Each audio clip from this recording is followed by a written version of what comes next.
조국 전 장관 사퇴 이후에 정부 여당 검찰개혁에 속도를 내고 있어요. 그런데 자유한국당은 공수처 설치에 반대하는 입장을 피력해서 이 사법개혁법안 패스트트랙 논의에도 난항이 예상됩니다. 관련 논란들 어떻게 보는지 서강대학교 법학전문대학원 임지봉 교수의 의견 좀 듣겠습니다. 교수님 안녕하세요. 안녕하세요. 오늘 정부가 국무회의를 열고 특수부를 줄이는 거 전국 7개 검찰청에 있었었는데 서울, 대구, 광주 3개만 남긴다. 인원도 줄이는 거잖아요. 네. 이거 어떻게 평가하세요? 네. 긍정적으로 평가는 하는데 뭐 이게 큰 핵심은 아니라고 봅니다. 왜냐하면 우리 검찰에는 형사부가 가장 많죠. 기본적인 부가 형사부고요. 예. 형사부는 고소고발로 이제 수사가 시작이 되고 예. 형사부는 검사가 보통 수사를 직접 안 하고 수사 지휘를 많이 하고 예. 수사 자체는 경찰이 많이 하죠. 그렇죠. 근데 특수부, 지금 문제가 된 특수부라는 것은 이제 재벌이라든지 혹은 고위공직자에 대한 사건에 대해서 이제 고소고발이 아니라 인지수사.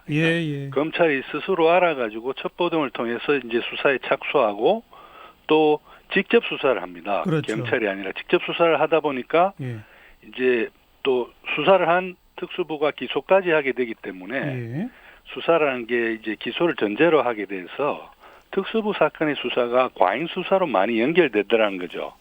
그래서 이제 특수부를 축소해서 과잉 수사로부터 국민의 인권을 보호하겠다는 것이 이 취지입니다. 그런데 그래서 환영하신다는 건데 아니 과거에도 그런데 이게 특수부를 줄이는 대신에 이러한 인지수사나 직접 수사를 형사부에 맡긴 적이 있거든요. 아, 그래요? 그래서 명칭만 바꾼다고 해서 중요한 것이 아니라 저는 관건은 인지수사라든지 직접 수사를 축소하는 것이 정작 국민의 인권 보호를 위해서는 중요한 관건이라고 봅니다. 그거를 그러면 진짜로 축소하는 방법은 뭡니까? 이걸 이제 특수부를 줄이는 게 그걸 축소하겠다는 거였는데 교수님 말씀처럼 이름만 형사부로 옮겨놓고 형사부한테 시키면 똑같은 거라잖아요. 그럼 정말 줄일 수 있는 방법은 뭐예요? 그러니까 사실상의 특수부 사건을 형사부에 배당하는 그러한 검찰총장이나 지검장의 권한을 이제 통제를 할 수 있는 장치들이 마련돼야 되는 것이죠. 어떻게 통제할 수 있나요, 그걸?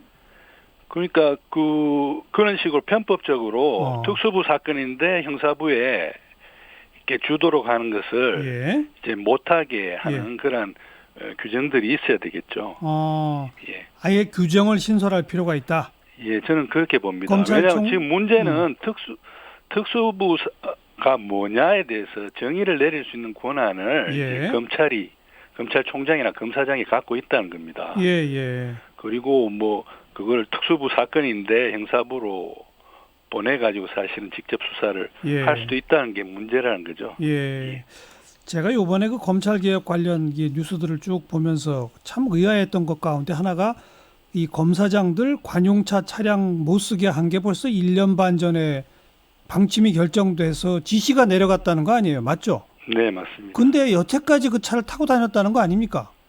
그런데 이제 검사장 중에서 이제 꼭 관용차가 필요한 검사장들에게는 여전히 지급됐고 뭐 관용차가 꼭 필요하지 않다는 검사장들에는 지급이 중단된 것도 사실은 사실입니다. 그런데 예를 들어서 무슨 뭐 검사장 중에 여러 가지 사건 사고와 관련해서 보고를 많이 받아야 할 검사장들도 있잖아요. 그런 분들은 뭐 대중교통 타고 다니면서 아침에 전화로 그런 거를 상의할 수는 없기 때문에 그런 분들한테는 이제 관용차가 지급되고 뭐 그런 업무의 성격상 그런 일이 없는 분들한테는 관용차를 줄여가고 있는 상황이었는데 이번에 아주 상징적으로 검사장들에게 관용차를 지급하는 걸 아주 원칙적으로 금지해버린 것이죠. 아니 그 임지병 교수께 제가 그 자세한 설명을 듣자고 이 말을 꺼낸 게 아니고요. 검찰개혁이라고 차량 이용 못하게 하는 거 그거 하나도 이행해 가는데 1년 반씩이나 걸렸다는 얘기인데 지금 쭉 앞에 설명 들어보면 특수부 이름을 바꾼다, 뭐 몇 개 지청에서 그걸 없앤다. 그래봤자 검찰의 행태가 변하지 않으면 똑같은 거 아니에요? 좋은 지적이십니다. 아무리 규정을 만들어도 뭐 검찰총장, 지검장이 알아서 그냥 뭐 비밀리에 지시하고 그러면 그거 어떻게 적발하고 누가 처벌할 수 있습니까? 그렇습니다. 좋은 지적이시고요. 근본적인 이제 개선책은 검찰의 이러한 특권의식 이런 것을 버리는 데서 이제 출발이 돼야 하는 것이죠. 예. 관용차라는 것이 사실은 예. 검사장들 지금 한 50분 정도 되는데 예. 과거에는 그 다 관용차가 지급됐다는 그 자체가 이제 차관급 관용차가 지급됐던 그 자체가 이제 굉장히 검찰은 특권의식에 사로잡혀 있다는 걸 보여주는 것이죠. 예. 그 특권의식을 좀 없애고 권력을 좀 나누자라고 해서 나오는 게 이제 검경 수사권 조정이고 공수처라는 걸 따로 좀 두자 이거 아니겠습니까? 그렇습니다. 근데 검경 수사권 조정은 지금 자유한국당도 대체로 원칙적으로는 동의하는 것 같은데 공수처에 대해서는 극구 반대거든요. 네네. 정권 연장의 도구다라고까지 표현하는데 그건 어떻게 생각하세요? 네, 아마 공수처가 정권 연장의 도구라고 주장하는 그 근저에는 예.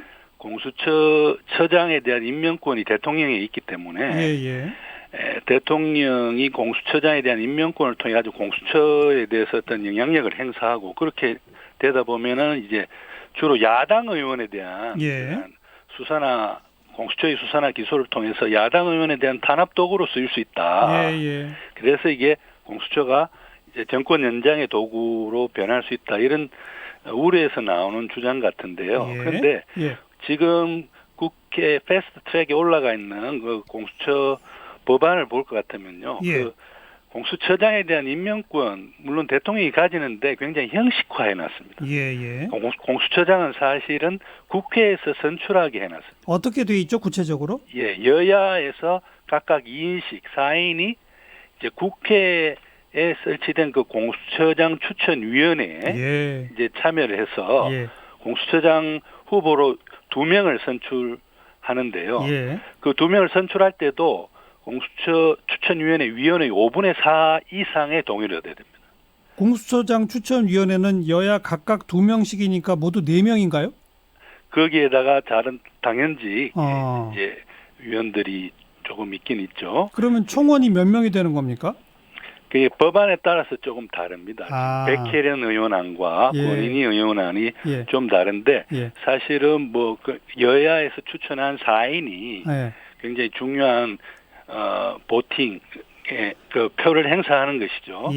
그런 상황인데다가 다시 그래서 2명의 공수처장 후보를 이 추천위원회에서 추천하면 그중에 대통령이 1명을 지명하면 지명받은 1명에 대해서는 다시 국회에서 인사청문회를 엽니다. 청문회도? 그렇기 때문에 공수처장도 대통령 마음대로 뽑을 수가 없는 장치가 돼 있기 때문에 이러한 것은 뭐 기우일 수 있다라고 봅니다. 그러니까 5분의 4 이상 동의 요구를 전제로 해놓은 게 야당도 동의해야만 후보가 될 수 있다 이 말이군요. 그렇습니다. 야당이 동의하지 않는 공수처장은 공수처장이 될 수가 없습니다. 그리고 또 일부 언론은 지금 공수처장뿐 아니라 공수처에서 일하게 될 검사들, 수사관들이 다 민변 출신 변호사들이 다 장악할 거다.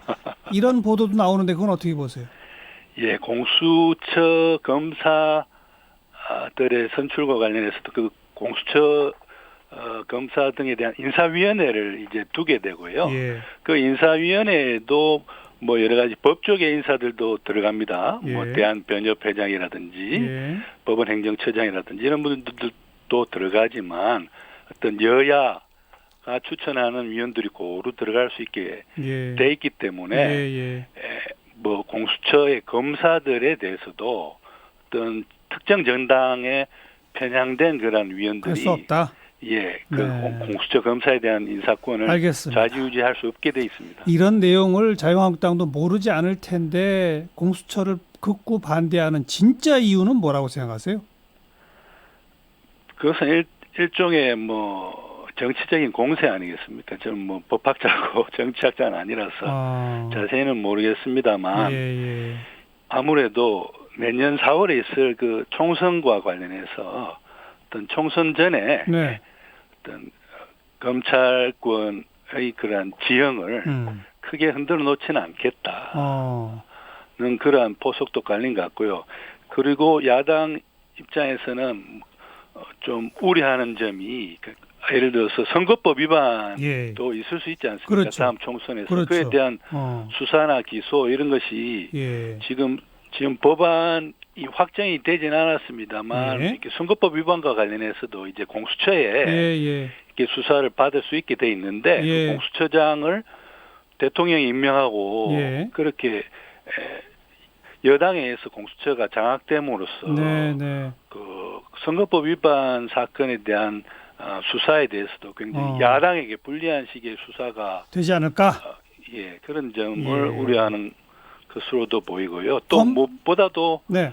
뭐 이런 검찰 개혁이란 것은 굉장히 대다수 국민이 원하는 큰 개혁인데요. 예. 그러한 개혁으로 인한 성과라든지 그러한 개혁을 이뤘다는 것. 예. 그것을 지금 집권 여당에게 주지 않고 알겠습니다. 정권이 예. 교체됐을 때 그 예. 공을 예. 자신들이 가질 수 있기를 바라는 그런 심리도 있다고 생각합니다. 여기까지 듣겠습니다. 고맙습니다. 예, 안녕히 계십시오. 서강대 법학전문대학원 임지봉 교수였어요.